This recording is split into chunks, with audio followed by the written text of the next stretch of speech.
নবী করিম সাল্লাল্লাহু আলাইহি ওয়াসাল্লাম তিনি আমাদেরকে রমজান মাসে রোজা রেখে অশ্লীলতা পরিহার করতে বলেছেন। মোবাইলে হারাম জিনিস দেখলেন, টেলিভিশনে হারাম জিনিস দেখলেন, বা কোনো পত্রপত্রিকাতে খারাপ জিনিস, নিষিদ্ধ জিনিস দেখলেন, পরনারীর সৌন্দর্য দেখে আপনি হারাম স্বাদ নেয়ার চেষ্টা করলেন, তাহলে আপনার রোজার অঙ্গহানি হলো, রোজা প্রাণহানি হলো।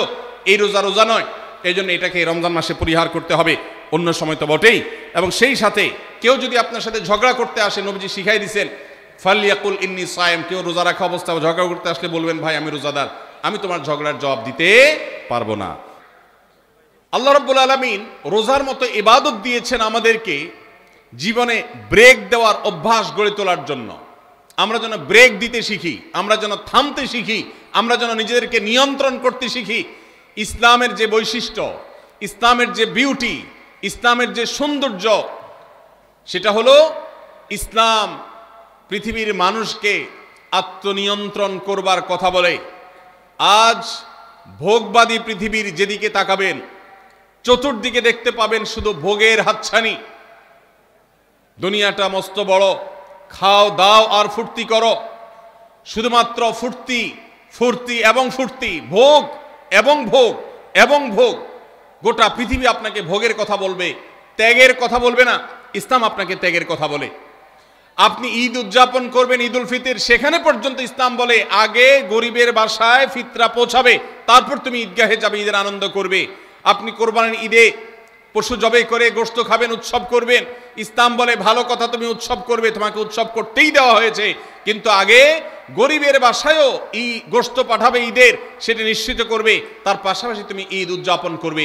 আমরা যে রমজানের রোজা রাখি, এই রোজা আমাদেরকে বিরত থাকার কথা বলে। সেই বিরত থাকাটা কি? সেটা হলো আমরা যখন রোজা রাখি আমাদের পিপাসা হয়, আমাদের ক্ষুধা লাগে, পিপাসা হয়, আবার হাতের সামনে হয়তো পানিও আছে। আমার ক্ষুধা লাগে, হাতের সামনে হয়তো খাবারও আছে, কেউ দেখছেও না, সিসি ক্যামেরাও নেই, বদ্ধ রুমে কক্ষের মধ্যে, কিন্তু আমি রোজাদার। কোন রোজাদার রোজার মধ্যে খায়, পান করে? কেন? কারণ সে জানে আল্লাহ নিষেধ করেছেন। আমরা যখন ইফতার সামনে নিয়ে বসে থাকি সন্ধ্যাবেলায়, ভাইরা আমার, সারা বছর নাস্তা তো আল্লাহ তাআলা কম হোক বেশি হোক সবাইকে করার তৌফিক দেন, আমরা সবাই তো কম বেশি নাস্তা করি। সারা বছর আপনি যদি বুফে গিয়ে 100 আইটেমের নাস্তা দিয়েও আপনি খাবার গ্রহণ করেন, সকালের ব্রেকফাস্ট আপনি খান, ইফতারের সময় মাত্র 2-4টা আইটেম নিয়ে বসে থেকে আজানের জন্য, সূর্য ডুবার জন্য যে অপেক্ষা করেন, ওই অপেক্ষার সময় যে অবর্ণনীয় স্বাদ আর তৃপ্তি পাওয়া যায়, পৃথিবীর সমস্ত খাদ্য গ্রহণের মধ্যেও এই তৃপ্তি বা স্বাদ নাই। নবী সাল্লাল্লাহু আলাইহি ওয়াসাল্লাম সেজন্য বলেছেন লিসসাইমি ফারহাতান, রোজাদার ব্যক্তিকে দুটি আনন্দ দেওয়া হয়, ফারহাতুন ইনদা ফিতরি ওয়া ফারহাতুন ইনদা লিকাই রাব্বি। একটা আনন্দ হলো ইফতারের সময়, অবর্ণনীয়, ভাষায় প্রকাশ করবার অযোগ্য। কি ভালো লাগা কাজ করে, ইফতারের জন্য আমরা বসে আছি, খাবার সামনে আছে রকমারি, শীতল শরবত সামনে আছে, রকমারি খাবারের পসরা সাজানো আছে টেবিলে, দস্তরখানে, এদিকে পেটে ক্ষুধাও আছে, কিন্তু আমরা মিনিট গুনছি, আমরা সময় দেখছি, ঘড়ির দিকে তাকিয়ে আছি, সূর্য কখন ডুববে। সূর্য ডুবেছে আর সাথে সাথে আমরা ইফতার করছি। এই যে আল্লাহর নির্দেশের অপেক্ষা, ইসলাম রোজার মাধ্যমে আমাদেরকে সেই শিক্ষাটা দিতে চায়। রোজা আমাদের সাথে সেই কথা বলে যে দেখো, তুমি জীবনে বিরত থাকতে শিখো, গোটা পৃথিবী তোমাকে ভোগ শিখাবে, ইসলাম তোমাকে ত্যাগ শিখাবে, ইসলাম তোমাকে কন্ট্রোল করা শিখাবে। আমাদের তরুণদের চরিত্রকে নষ্ট করবার জন্য, তাদেরকে নানাভাবে উস্কানি দেওয়ার জন্য, বিনোদনের নামে, নিউজের নামে, বিজ্ঞাপনের নামে, বিভিন্ন নামে অশ্লীল নানা দৃশ্য, খোলামেলা দৃশ্য তাদের সামনে দেখানো হয়, ভোগের আহ্বান করা হয়। ইসলাম বলে, হে মুসলিম তরুণ, তোমার চোখের এরিয়ার মধ্যে কোনো পরনারী, কোনো সুন্দরী নারী পড়ে গেছে, তুমি আঁচ করতে পেরেছ, সাথে সাথে তোমার দৃষ্টিকে তুমি নিয়ন্ত্রণ করো, অবনত করো। কুল্লিল মুমিনিনা ইয়াগুদ্দু মিন আবসারিহিম ওয়া ইয়াহফাযু ফুরুজাহুম, আল্লাহ বলেছেন হে রাসূল বলে দিন ইমানদার পুরুষদেরকে তারা যেন তাদের চোখগুলোকে নামিয়ে রাখে তাদের সম্ভ্রমকে তারা সংরক্ষণ করে। মনে রাখবেন, যা খুশি তা করতে পারা এটা যোগ্যতা নয়। নিজেকে নিয়ন্ত্রণ করলাম, যা খুশি তা করব না, এর নাম হলো যোগ্যতা। ডায়রিয়ার রোগী ডাইরেক্ট হয়ে যায়, যা খুশি যে করে, নিজের মন যেদিকে তাকে নাচায় সেদিকে নাচে, এই লোকটা অসুস্থ মানুষের মতো। আর মুসলিম যুবক, মুসলমান মানুষ, নারী পুরুষ, সে নিজেকে নিয়ন্ত্রণ করে। আল্লাহ এটা হারাম করেছেন, আমার মন চায়, চাইলেই আমি সেটা নিতে পারি, কিন্তু আমি নেব না। আমি একটা জিনিস ধরতে পারি, আল্লাহ হারাম করেছেন, সেজন্য আমি ধরবো না। এই শিক্ষাটা রমজান আমাদেরকে দেয়। অতএব রমজানের সবচেয়ে গুরুত্বপূর্ণ আমল হলো এই 10 নম্বর আমল, সেটা হলো পাপাচার বর্জন করা। নবী সাল্লাল্লাহু আলাইহি সাল্লাম বলেছেন, যে ব্যক্তি রমজানে রোজা রাখলো আর পাপাচার বর্জন করলো না, তাহলে এই রোজা রাখার উপোস থাকার ভিতরে কোনো পার্থক্য নাই। আল্লাহ আমাদের সবাইকে রমজান মাসে রোজা থেকে সকল হারাম, সকল নাজায়েজ কাজ, সকল গুনাহের কাজ ছাড়ার তৌফিক দান করুন, বলুন আমিন। ভাইরা আমার, 11 নম্বর আমল হলো অধিক পরিমাণ দোয়া করা। রমজান মাসে রোজা রেখে আমরা বেশি বেশি দোয়া করব। চলতে ফিরতে উঠতে বসতে দোয়া করতে পারেন। আমাদের মায়েরা অনেকে শুনছেন আমাকে, রমজান মাসে আপনি গৃহস্থলী কাজ করছেন, রান্নাবাড়া করছেন, ঘর ঝাড়ু দিচ্ছেন, আর মনে মনে আল্লাহর সাথে কথা বলেন। দোয়া মানে আল্লাহর সাথে কথোপকথন। আল্লাহ, আপনি আমাকে মাফ করে দেন, আমার বাবাকে মাকে মাফ করে দেন, সন্তানগুলোকে হেদায়েত দান করেন, চোখের পানি ফেলেন। নিয়মতান্ত্রিক দোয়া, বসে বসে হাত তুলে দোয়া করবেন কেবলামুখী হয়ে। আবার চলতে ফিরতে উঠতে বসতে, এমনকি ওযু নাই সে অবস্থায় দোয়া করবেন। নবী সাল্লাল্লাহু আলাইহি সাল্লাম বলেছেন, 3 ব্যক্তির দোয়া ফিরিয়ে দেওয়া হয় না। কয় ব্যক্তির দোয়া? সালাসুন লা তুরাদ্দু দাওয়াতুহুম, 3 শ্রেণী মানুষের দোয়া ফিরিয়ে দেওয়া হয় না। এর ভিতরে এক শ্রেণী হলেন মাজলুম, কারোর জুলুমের শিকার হয়েছে। এই ব্যক্তি জালেমের বিরুদ্ধে যে তার মনের আকুতি থাকে, বদদোয়া থাকে, আল্লাহ সুবহানাহু ওয়া তাআলা এটা ফিরিয়ে দেন না। এই জন্য পৃথিবীর ইতিহাসের কোন জালিম আপনি দেখাতে পারবেন না যেই জালিমকে আল্লাহ ছেড়ে দিয়েছেন, আল্লাহ ছাড় দিয়েছেন কিন্তু চূড়ান্তভাবে ছেড়ে দিয়েছেন, এমন কোন জালিম আপনি দেখাতে পারবেন না। এই জন্য ভাই, কখনো কোন অবস্থাতে কারো প্রতি আমরা জুলুম করব না। আল্লাহ আমাদেরকে সেটা মানার তৌফিক দান করুন।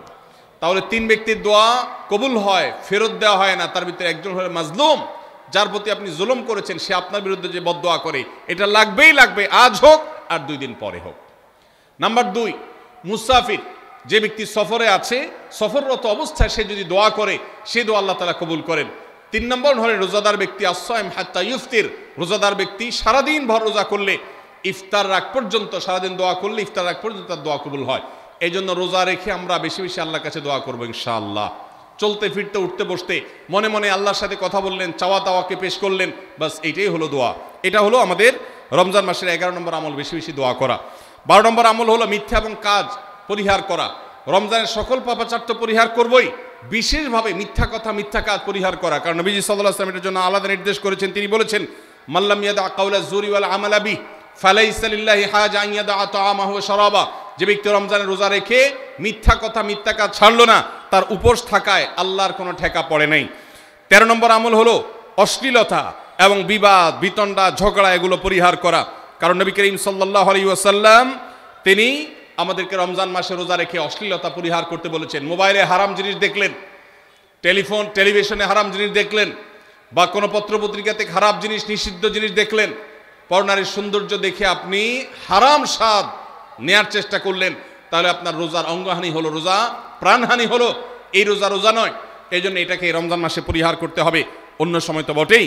এবং সেই সাথে কেউ যদি আপনার সাথে ঝগড়া করতে আসে, নবীজি শিখাই দিয়েছেন, ফালিয়াকুল ইন্নী সায়েম, কেউ রোজা রাখা অবস্থায় ঝগড়া করতে আসলে বলবেন, ভাই আমি রোজাদার, আমি তোমার ঝগড়ার জবাব দিতে পারবো না। তাহলে ঝগড়া পরিহার করার জন্য রমজান মাসে আমরা এক্সারসাইজ করব। 14 নম্বর, যে কোনো ভালো কাজ, যে কোনো নেকামল রমজান মাসে বেশি বেশি করবেন। কেন? কারণ রমজানের শুরুতে একজন ঘোষক বলে, ইয়া বাগিয়াল খাইরি আকবিল, হে ভালো কাজ প্রত্যাশী, যে ভালো কাজ করতে চাও, রমজান মাসটাই হলো ভালো কাজের সওয়াব বেশি পাওয়ার। অতএব এই মাসে ভালো কাজ করে, নেকামল করে, ইবাদত করে, কোরআন তেলাওয়াত, জিকির, আজকার যত রকম আছে এগুলো করে জান্নাতের পথে অগ্রসর হয়ে যাও। 16 নম্বর আমল হলো রোজাদারকে ইফতার করানো, অর্থাৎ নিজে ইফতার করার পাশাপাশি অন্য কোন রোজাদারকে ইফতার করাইলে আল্লাহ তাআলা ওই রোজাদার যে পরিমাণ সওয়াব পাবেন, আপনাকেও সেই পরিমাণ সওয়াব দিবেন ইনশাআল্লাহ। 17 নম্বর আমল হলো বেশি বেশি কোরআনে কারীমের তেলাওয়াত করা। রমজান মাসে আল্লাহ তাআলা আমাদের সবাইকে, 15 নম্বর বাদ গেছে, মাশাআল্লাহ, এত মনোযোগ সহ কথা বলছে এবং নোট করছে দেখা যাচ্ছে। তাহলে আমরা আবার পেছনে যাচ্ছি ইনশাআল্লাহ। 15 নম্বর আমল হলো বেশি বেশি ইস্তেগফার করা। বেশি বেশি কি করা? ইস্তেগফার করা, অর্থাৎ ক্ষমা প্রার্থনা করা। কেন ক্ষমা প্রার্থনা বেশি করবেন? কারণ নবী করিম সাল্লাল্লাহু আলাইহি সাল্লাম বলেছেন, ওয়ালিল্লাহি উতাকাউ মিনান নার ওয়া যালিকা ফি কুল্লি লাইলা। রমজানের প্রত্যেক রাতে আল্লাহ তাআলা বহু মানুষকে জাহান্নাম থেকে মুক্ত ঘোষণা করেন। ভাইরা আমার, আমাদের পাপাচারের কারণে জাহান্নামীদের তালিকা নাম উঠে থাকলেও রমজানে আল্লাহ বহু মানুষকে ঠিক দেন যে এই লোককে জান্নাতি ঘোষণা করা হলো, জাহান্নাম থেকে মুক্ত ঘোষণা করা হলো। এই জন্য এই মাসে আল্লাহর কাছে বেশি বেশি মাফ চাইতে হয়, ইস্তেগফার করতে হয়, চোখের পানি ফেলে দোয়া করতে হয় যে আল্লাহ আপনি মাগফিরাত নসিব করেন। এটা হলো 15 নম্বর আমল। 16 নম্বর আমল হলো রোজাদারকে ইফতার করানো। নিজে ইফতার করবেন, পাশাপাশি রোজাদার ব্যক্তিকেও ইফতার করাবেন।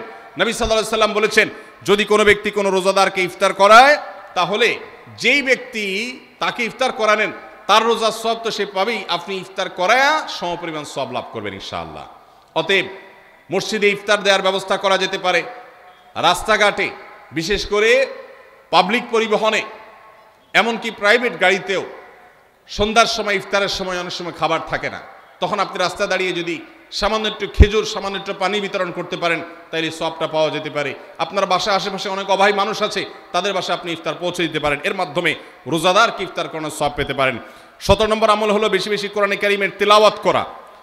কোরআনে কারীমের তেলাওয়াত রমজান মাসে বেশি বেশি করব। কেন? কারণ হলো এই মাসটাই হলো কোরআন নাজিলের মাস। আল্লাহ তাআলা রমজান মাসে কোরআন নাজিল করেছেন। আল্লাহ বলেছেন, শাহরু রমাদান আল্লাযী উনজিলা ফীহিল কুরআন হুদাল লিন-নাসি ওয়া বায়িনাতিন মিনাল হুদা ওয়াল ফুরকান। রমজান মাস এমন মাস যে মাসে আল্লাহ তাআলা কোরআন নাজিল করেছেন। এই জন্য এই মাসে বেশি বেশি রোজ কোরআন তেলাওয়াত করতে হবে। নবী করিম সাল্লাল্লাহু আলাইহি সাল্লাম বেশি বেশি রমজান মাসে কোরআন তেলাওয়াত করতেন। আমাদের পূর্বসূরি সালাফগণ কেউ কেউ রমজান মাসে অন্য সব আমল কমিয়ে দিয়ে কোরআন তেলাওয়াতটা সবচেয়ে বেশি করতেন। এই জন্য দিনে এবং রাতে বেশি বেশি করে কোরআন শুদ্ধতার সাথে, সৌন্দর্যের সাথে তেলাওয়াত করব, অর্থ সহকারে বুঝে পড়ার চেষ্টাও পাশাপাশি করবো ইনশাআল্লাহ।